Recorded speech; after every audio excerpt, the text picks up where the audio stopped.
मित्रों, सुप्रभात। इन दिनों हिमालय के देवभूमि माने जाने वाले हिमाचल प्रदेश में जो हो रहा है उसको तो लगता है पांडवों का पराक्रम गायब हो गया।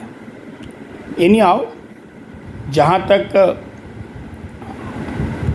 स्थिति का सवाल है उसका आकलन करने से यही लगता है कि जब मैं मेघालय में और असम के कुछ इलाके में बीमा कंपनी के लिए सड़क के ध्वस्त हो जाने के बाद सर्वे कर रहा था, तब मुझे बताया गया और मुझे समझ में भी आया इंजीनियरों द्वारा जो सड़क बना रहे थे कि जो हिमालय की जो पहाड़ हैं वो वैसे पहाड़ नहीं हैं जैसे पहाड़ झारखंड में होते हैं, छत्तीसगढ़ में होते हैं, उड़ीसा में होते हैं।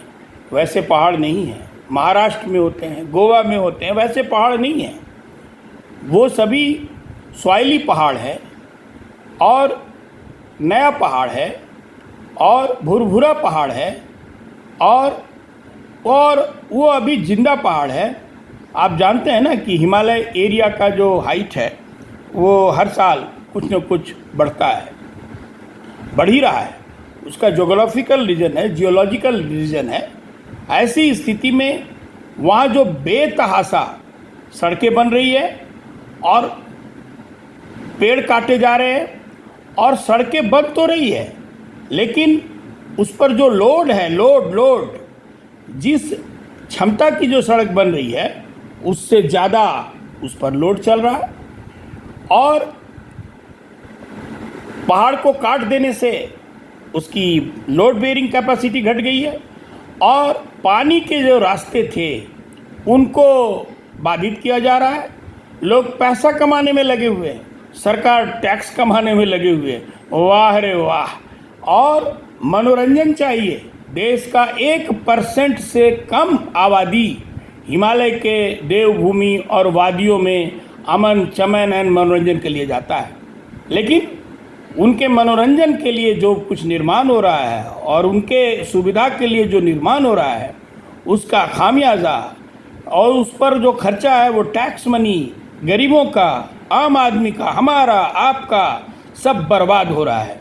और अस्थायित्व का जो नियम है, स्टेबिलिटी का जो नियम है, हमारे कई मित्र सिविल इंजीनियर हैं जो हमारे पोस्ट पर एक्ट भी करते हैं। सतीश जी हैं जो सिविल इंजीनियर है, सरकारी पदों पर रह चुके हैं, और भी कई हैं, बलवीर जी हैं, और भी कई लोग हैं जो सिविल इंजीनियर हैं।